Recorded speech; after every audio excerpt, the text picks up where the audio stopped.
YS కుటుంబంపై ప్రజలు ఇంత అభిమానం చూపుతుంటే కాంగ్రెస్ టీడీపీల కుమ్మక్కు రాజకీయాలు వారిని మట్టి కనిపిస్తాయంటున్నారు వైఎస్ఆర్ కాంగ్రెస్ నేతలు. రైతులు జీవితాలు గడవక వలసలు పోతుంటే ప్రభుత్వం కనీసం పట్టించుకోవడం లేదని మోహన్ రెడ్డి అనే అన్నదాత ఆవేదన వ్యక్తం చేశారు. అధికార విపక్షాలపై మండిపడ్డారు. వైఎస్ఆర్ పేరు నోటి వెంట వస్తే చాలు వచ్చే పథకాలు కూడా ఆపేస్తున్నారని, జై జగన్ అంటే నీళ్లు కూడా రానేయకుండా చేస్తున్నారని అనంతవాసులు వాపోతున్నారు.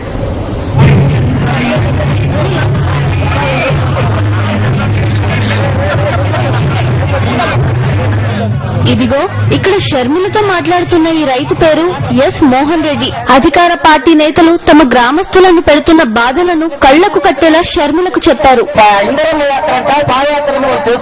ప్రజలు ఎవరు పట్టించుకోలేదు. ఇస్తామని చెప్పేసి అప్లికేషన్ పెడితే వాళ్ళు రిజర్వేషన్ కోటా కింద వాళ్ళకి ఇస్తారు కానీ ఇంటికి పైపులు వస్తాయి మేడం. అట్లాంటి పోతే సిమెంట్ రోడ్ శాంక్షన్ అంటే రాజశేఖర గారి పేరు పెట్టుకునే దానికి రోడ్డు క్యాన్సిల్ చేపించారు. వీధి రేట్లు ఎవరు ఏం పేరు? నా పేరు S Mohan Reddy madam. MLA Ketireddy Venkatarama Reddy madam. అదే మేడం నేను మా యొక్క ఫ్లెక్సీలు పెడితే కూడా మీకు లోపలిస్తాము, జైల్లో పెట్టిస్తాము.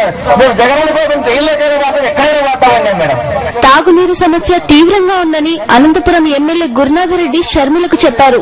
వైఎస్ఆర్ కాంగ్రెస్ కు మద్దతుగా ఉన్న గ్రామాలకు తాగునీరు కూడా ఇవ్వడం లేదన్నారు. విలేజెస్ కి వాటర్ సప్లై కాదు.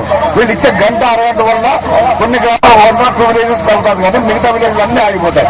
నిన్న రాత్రి విలేజ్ 1.5 నెలలు ఇది నీళ్లు రాకుండా ఆ విలేజ్ పైపాడ్ అంతా వేశారు మేడం. ఇక్కడ నుంచి ధర్మవరం నడిపిస్తున్నారు. ఆ వాటర్ డైరెక్ట్ గా ఎక్కడ కూడా మన కనెక్షన్ లీకోకుండా డైరెక్ట్ ధర్మవరం మాత్రం పెట్టారు మేడం. ఆ చేసినది మన రాజశేఖర గారే ముఖ్యమంత్రి గారు 65 కోట్లు పెట్టి సిబిఐ నుంచి ధర్మవరానికి నీళ్లు నడిపిస్తారు. చేసిన మా ప్రాజెక్ట్ డైరెక్ట్ తీసుకున్నారు మేడం. విలేజ్ కి సంబంధం లేకుండా వైఎస్ఆర్ పార్టీకి సపోర్ట్ చేస్తున్నారు అని చెప్పేసి పూర్తిగా ప్లాన్ చేశారు. ప్రజలను ఇబ్బంది పెడుతున్న అధికార పార్టీ నేతలను ఆ దేవుడే శిక్షిస్తాడని షర్మిల అన్నారు.